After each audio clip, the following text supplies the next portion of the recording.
Today I'm going to give a class on exposing pride, the characteristics of pride. So we can, once we become aware of it, we can do something about it.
Yamuna Tira Vanachari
We're going to discuss about pride.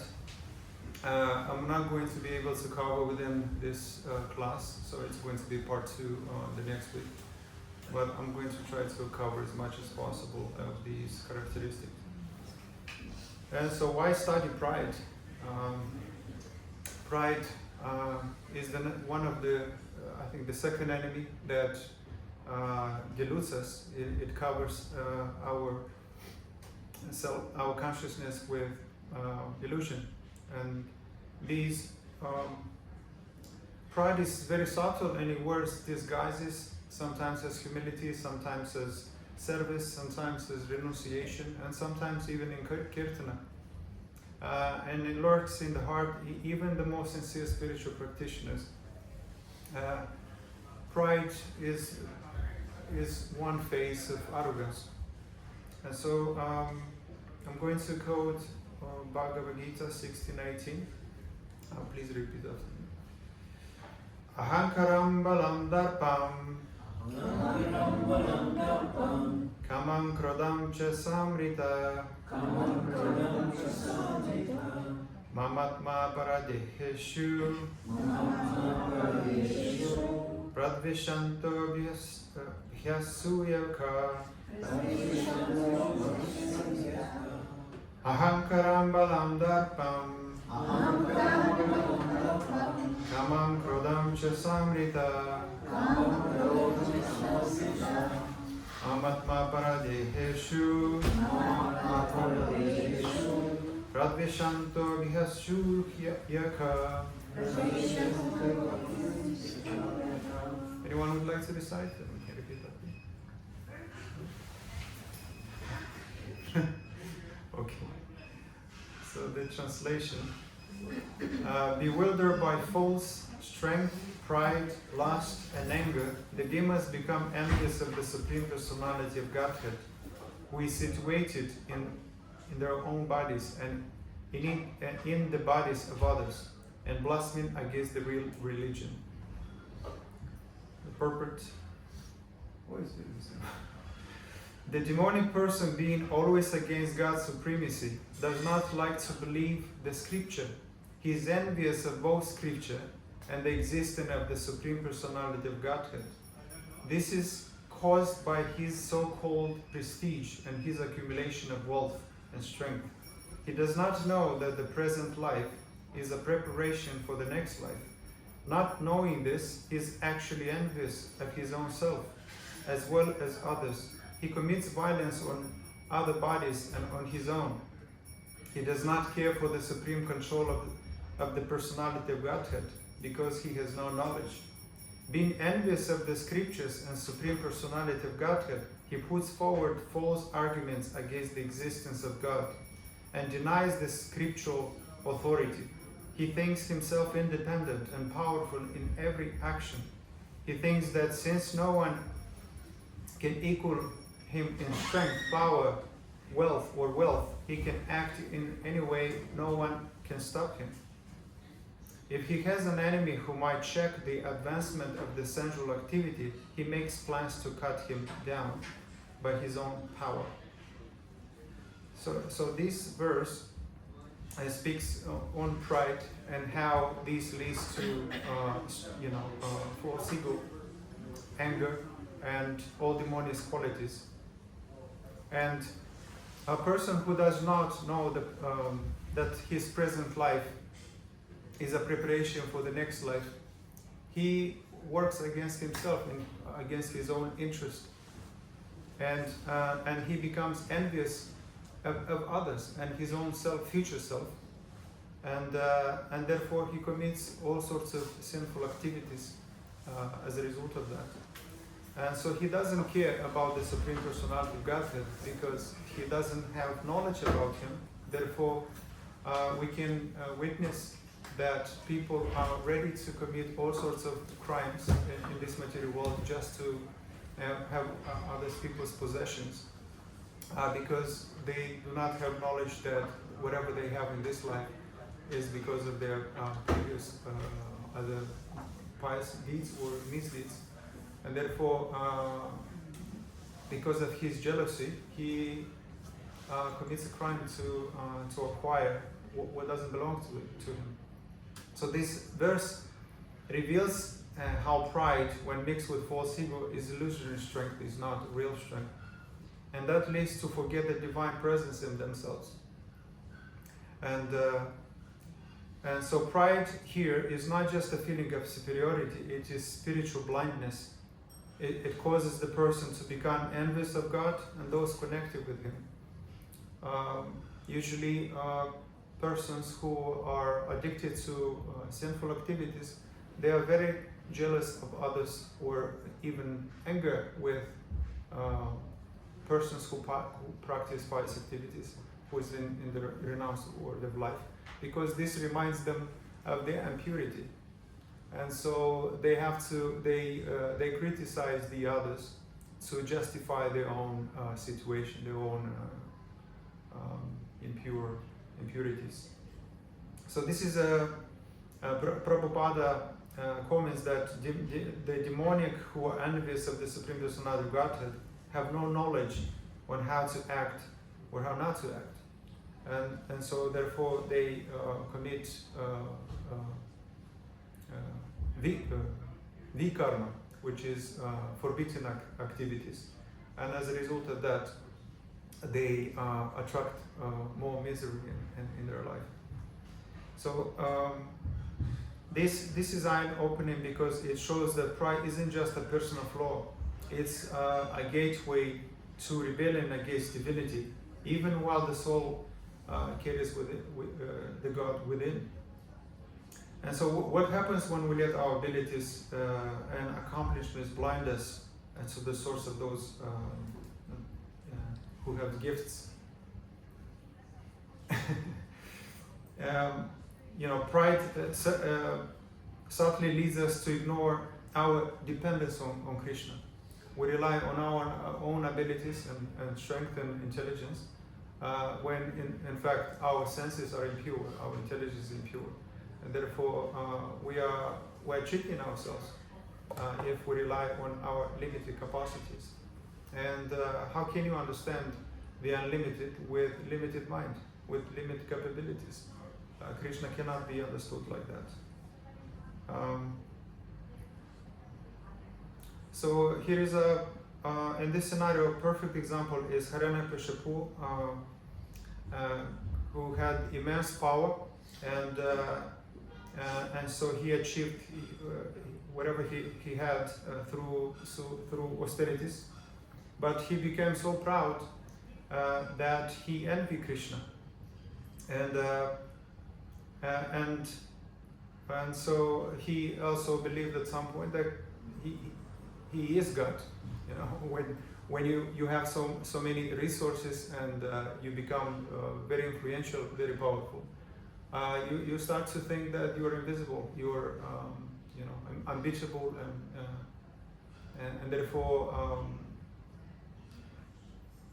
you think you're God. At some point of my journey, I thought I'm God, because I was influenced by Mayavadi philosophy, and I was trying to convince my uncle that actually I'm God, a God who forgot his identity. and put himself in this miserable situation. But fortunately, later I was Krishna had mercy and put me in a situation where he revealed that I'm not God, but I'm a servant of the servant, an eternal servant of Krishna. And so he could not tolerate his own son because he was worshipping Lord Narayana. And even though the Lord was sitting in his own heart, Hiranyakashipu became very envious and blaspheming the real religion. And in Bhagavad Gita 16:18 warns us that eventually his pride led to his destruction at the hands of the Lord, Nishinkadeva. And when he appeared, he killed those demons within himself, those demonic qualities of him. So, what are the reasons people don't like saintly or devotees? Because their purity exposes their impurities, and this creates a lot of tension. They want to justify their situation by criticizing and destroy their pure person image. So just by their presence, devotees shine a light what others are avoiding: attachment, pride, selfishness, and hypocrisy. And so this makes people very uncomfortable because their conscience wakes up in the presence of genuine purity. And every time we are exposed to persons who is auspicious, we feel a little bit ashamed, especially because they remind us of our greed, our pride, of our superficiality, the cheating tendencies, and not being authentic. And so they feel threatened. I had in my own journey 3 persons who acted as in the position of Putana, which is the false teacher, trying to convince me that I am delusional and that I'm brainwashed. My aunt, unfortunately, I love her, but she's trying to convince me otherwise. And so when someone sees a person who is happy without needing validation, power, or possession, it shakes the very foundation of worldly identity.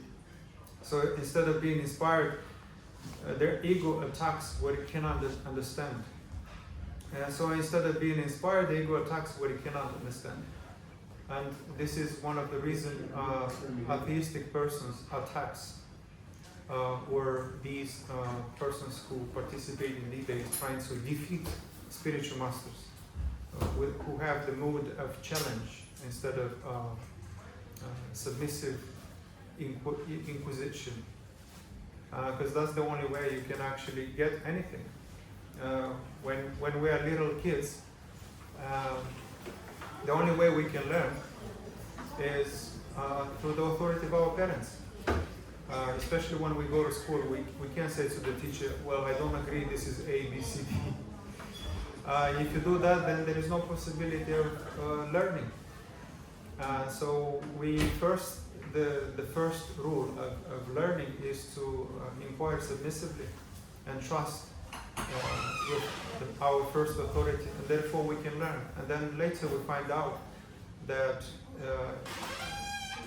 it works, it's true. So devotees breaks this illusion of material happiness. Their joy does not depend on wealth, status, and sense gratification. And so this subtly exposes the emptiness of material pursuits, and people feel uncomfortable. And so for people who are deeply invested in worldly success, they can feel threatened. My aunt in particular, because it's very close to me, she's been rich all her life. And as soon as she finds out that I start to pursue this journey of Krishna consciousness, I became a threat, and she called me things and trying to convince me otherwise. And so saintly person, humility shames others' pride, and this is one of the reasons people don't particularly don't like them. This can make proud people feel small. So instead of humbling themselves, they attack to criticize the devotee, to restore their own sense of superiority. And when a person criticizes the persons, they usually do it so they can raise above them, to justify their situation. So they remind us what we should be. Saintly person reflect our true potential, which can be painful. When the heart is unprepared, inspiration becomes irritation. And I've learned in life that if you're trying to bring people up, if they don't want it, it's impossible. But it's very easy to bring people down. And so Krishna consciousness in general is a voluntary process. It's not forced process. And therefore, people are more inclined to do it when they take that as an initiation.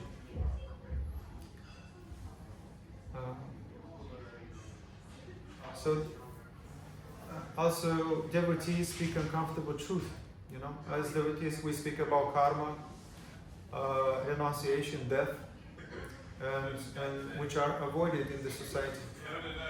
As soon as you mention death, they want to run away.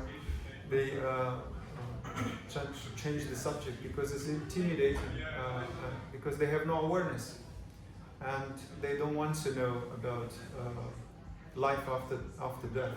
Because if there is life after death, then all of a sudden they become responsible. And so rather than face the truth and change their life, many reject the messenger. And so criticizing the pure helps justifying staying impure. This is the most known psychological reason why they do so. So instead of changing, the mind attacks the example that challenges. Because change is not comfortable. It requires to step out of their comfort zone and accept that there is other ways to live their life. So the common excuses are that they often say that we are brainwashed. Whoever is following Krishna or trying to live an austere life, that religion is hypocrisy, that they are escaping reality. And so pride in they rely too much on human intelligence, and so faith in logic over faith in divine revelation. When they give too much, they believe too much in the human abilities. But our intelligence, even logic, is it's not flawless. It is very limited. So they think they are free thinkers, and that religion equals control, submission, or weakness in their eyes. But actually, when you become when your senses become the master of your life, you become imprisoned, not liberated.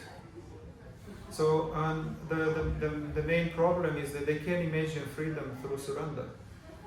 They're thinking that satisfy the senses is actually freedom, but this causes further harming in their life.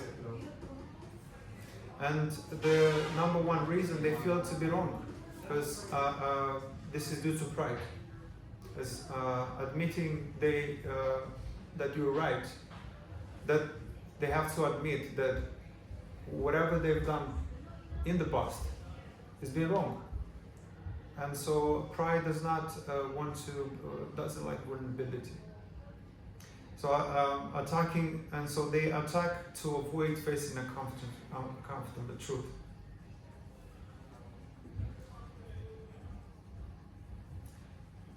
And so they often mistake bhakti for blind faith.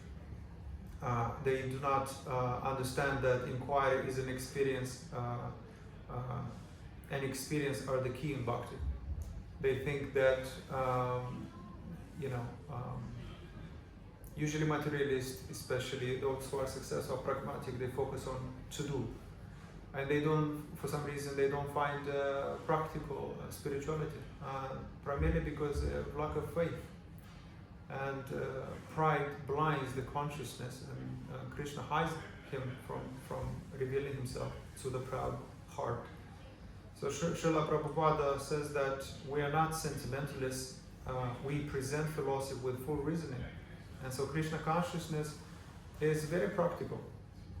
And so here is in Chaitanya Charitamrita Adilila, it says that one who thinks himself lower than grass, who is more tolerant than a tree, and who does not expect personal honor, but is always prepared to give respect to others, can very easily always chant the holy name of the Lord.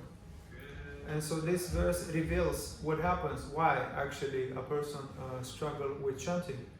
It's primarily because if you do the opposite of exactly the same thing, not trying to be lower than humbler than grass, and being not tolerant as tree, and who instead of not expecting honor, expecting honor, and if you wait to be respected, we struggle to chant. And so, and in fact, as soon as we chant, if you pay attention, we are overwhelmed with thoughts. And usually, when we chant, we need to focus on the sound vibration of our voice. But these thoughts are not just random thoughts. As soon as we chant the holy name, it exposes our tendencies, our impurities, our sinful activities. And if you give much attention, you'll realize, Krishna in this way, because as soon as we chant, we invite Krishna in our presence, and he reveals to us our impurities. And so if you, I've noticed that as soon as I chant, all those unfavorable inclinations were being exposed to us. I was like, that's very interesting. So this is the very thing that I need to work on. And then at some once you practice this with determination and on a constant basis, gradually those pure in our mind becomes more favorable. It becomes more positive. And so we are less inclined to drift while we chant. But in the beginning, we're so overwhelmed, so many things, our mind, these dialogues, impure dialogues, distract us, and it pulls us in so many directions. And as we chant, we gradually develop a high taste, and these thoughts becomes in the mode of goodness. And so pride is the greatest obstacle to tasting the sweetness of the holy name. Humility and respect for others are the gateway to continuous remembrance of God. Humility, pridelessness, non-violence, tolerance, simplicity, these are the qualities by which the soul can approach transcendental knowledge. So pride is directly opposed to spiritual wisdom. Without humility, the soul remains covered by illusion and unable to receive divine knowledge. So this verse reveals that pride is a blinding force. It covers our perception of God, hardens our heart, and obstructs spiritual progress. And conversing humility opens the door to grace, realization, and bhakti. And so everything starts with humility, and it actually ends in humility. And I would like, here we need to pay attention to this, to the lower, to try to be low as grass, as tall as tree, and offer honor instead of expecting honor from others. And therefore, we will have a taste for chanting the holy name. So Krishna covers himself from the proud. Krishna is hidden from the deluded, and without humility, our understanding is blocked. And so I'm going to share with you 50, as many as I can cover within this, what time is it? 36, as characteristics of pride. And one of them is to desire for praise. And so the system is that a person constantly hopes for others to acknowledge their good qualities or action.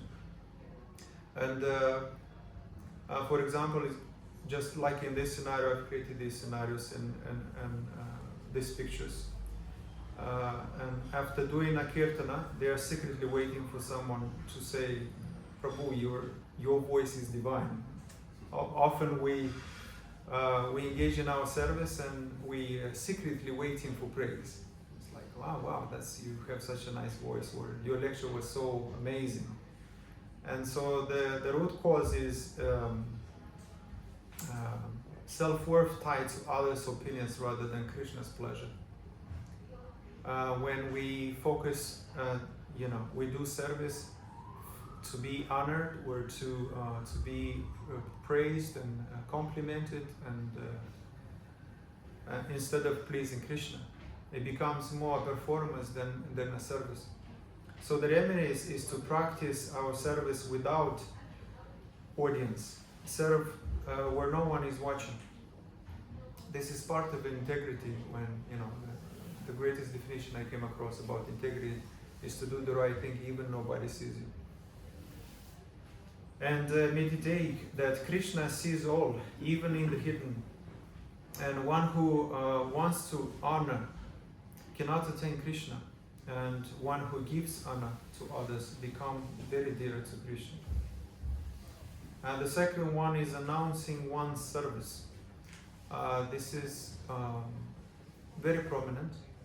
And when we're trying to advertise our service, like how many things I've done, and so the same mentioning one's own service subtly in a conversation to gain appreciation.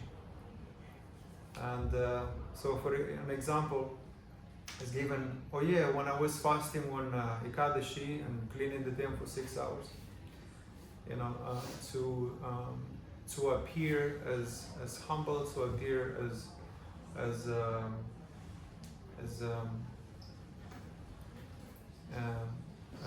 auspicious. So this is part of one characteristic of pride. And the root they desire is desire for recognition disguised as a server, as a service report. And so the remedy is to offer always mentally the credit to our Guru or Krishna. Always when we do something is to remember Krishna. Or if somebody compliments us or praises us, we should say Haribol. Because Krishna is the ability in person, and therefore everything is due to him, not because of us. And avoiding talking about our service unless is asked or truly needed. In one of Srimad Bhagavatam canto, I forgot which canto, Prabhupada, one of his purposes that we shouldn't advertise our services, to share how much we're engaging in service and how many things, how much we volunteer and how many things we do, and vice versa. And so we need to reflect that true devotion is invisible to the ego, but crystal clear to Krishna.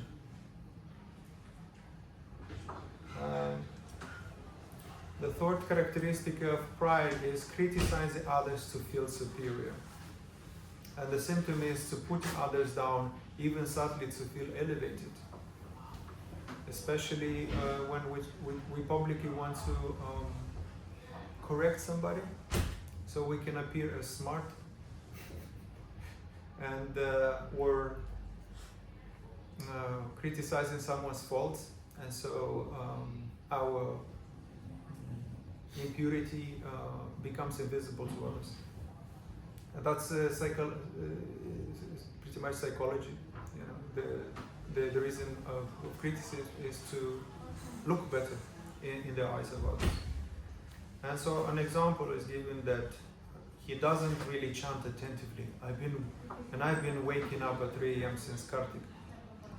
And so the root issue is pride needs contrast. So it paints others low to appear high.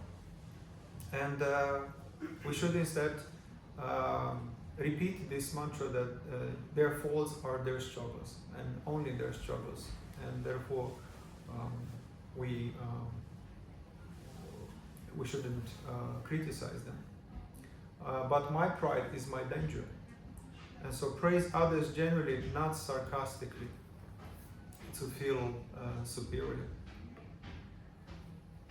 Another characteristic is feeling offended when not respected. This is often directly linked to pride or arrogance, when we think we're better, or we know better, or we are having a high position. So anger or sadness were not greeted, acknowledged, or given prominent seat.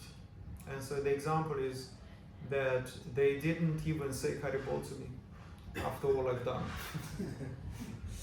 You know, root issue is the expectation to honor the most intoxication trap for spiritualism. And I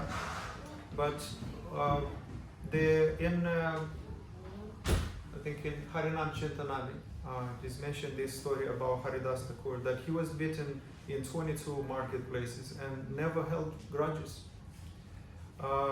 Or the story of Nelson Mandela. I'm not sure if perhaps everybody knows about Nelson Mandela. He was in prison for 28 years, I think.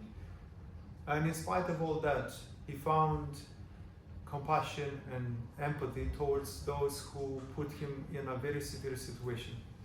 And he actually met with them and had on the table and ate together. And in spite of that, he was more inspired to spread hope, love, than hatred and criticism. So that is amazing. And so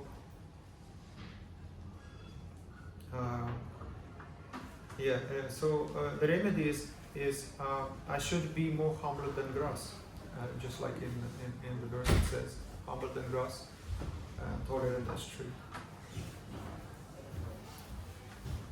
The next one is envy of others' glory.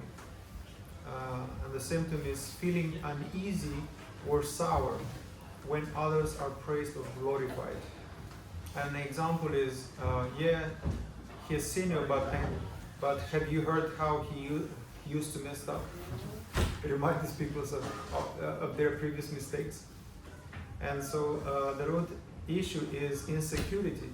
And someone else's success feels like a threat to our own identity. And the remedy is to rejoice in others' success, their victory, and is Krishna's smile. And so we need to glorify them sincerely to others. And because in Vaikuntha, there's no enemy. And we should practice that mood on where we are instead. Another characteristic of pride is expecting special treatment. And here is a scenario with a man that says, I've been in ashram for 8 years, why did they give me the same the same new bhakti. And when you believe when I believe that I deserve better prasadam or sitting attention or expectations because of the seniority or service.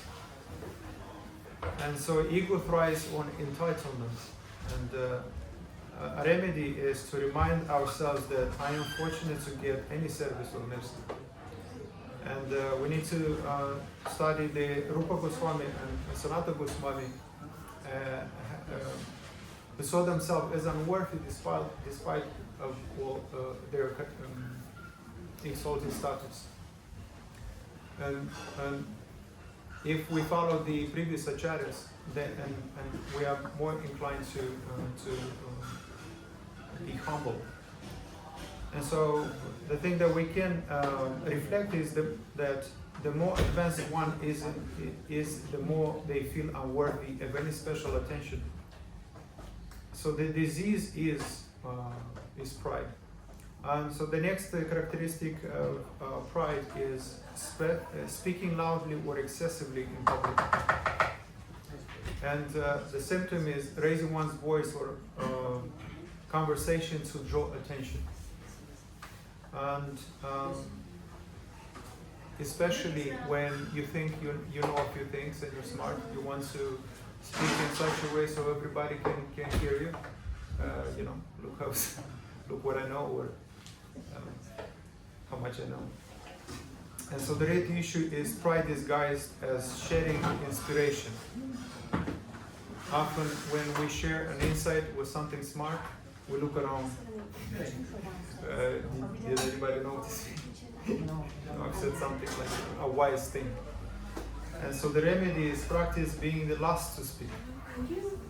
There is a very good book by, I think, Simon Sinek, who says that leaders speak last. And pride usually wants to speak first to get all the attention. And so we should let others shine instead of, because Krishna sees humility, and he leaves when he blocks the heart of a person who is very proud. And so when the heart is full of Krishna, we don't need the attention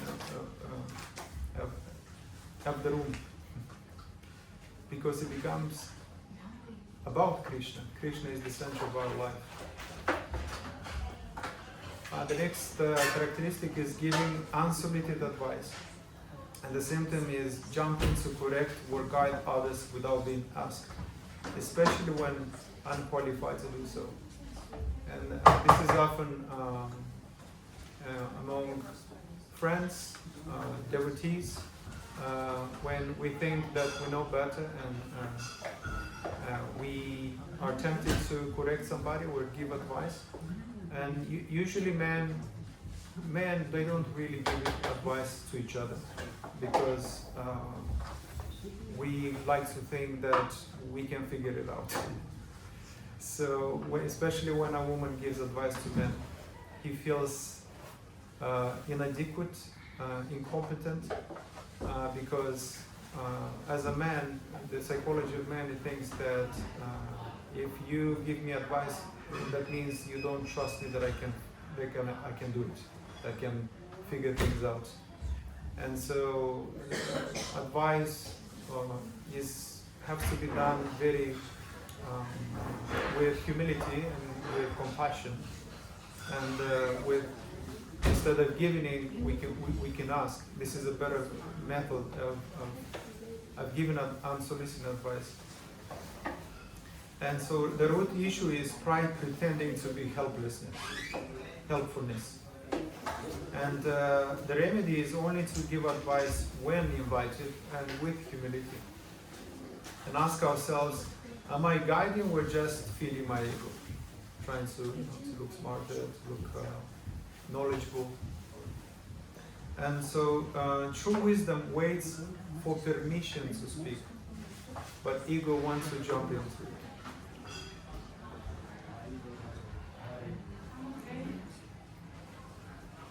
always wanting to lead. This symptom as feeling restless or irritated when not in charge of a project, group, or kirtan.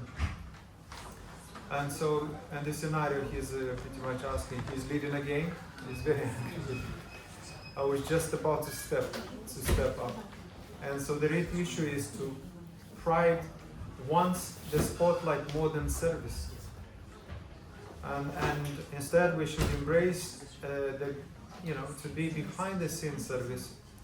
It's where Krishna often hides. And so volunteer, we can volunteer to assist instead of lead. Instead of being to lead so everybody can see, we can indirectly lead. And so the best leaders are those who lead only when necessary and gladly to serve otherwise. The difference between a boss and a leader is that boss tells you what to do and leaders walk with you. They don't just show you what to do. The next characteristic is disregarding instructions. When we minimize or selectively follow the guru's seniors' word instructions because we think we know better. And an example is given when he said that to come at 4 a.m. but I'll come at 4:20, and that's still early. And so the root issue is subtle rebellion fueled by ego. When we think that trying to kind of modulate the instructions according to what we think is right, instead of taking that as law, as a mantra. So the remedy is to take instructions as a sacred mantra, not just suggestion. Because any instructions given by Guru have to be executed with humility. And so what we can reflect is that obedience isn't weakness, is the gate to divine empowerment.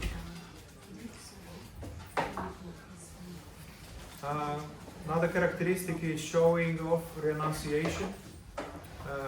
When we make one's austerity, simplicity, or renunciation. An example is casually saying, I haven't eaten sugar in 6 years in random conversation.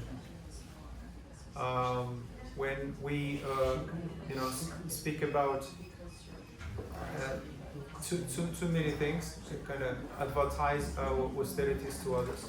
And so the root issue is to even renunciation becomes a crown for pride.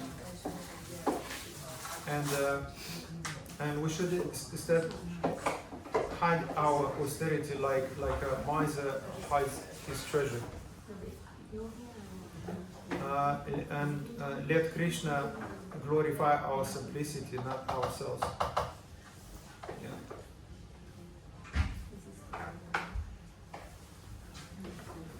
We often want to advertise our austerity, so to increase our honor and to subtly we want appreciation and admiration. And probably I'm going to share the last one because this is going to be part 2 next week. And so for the last one is wanting to be seen as humble.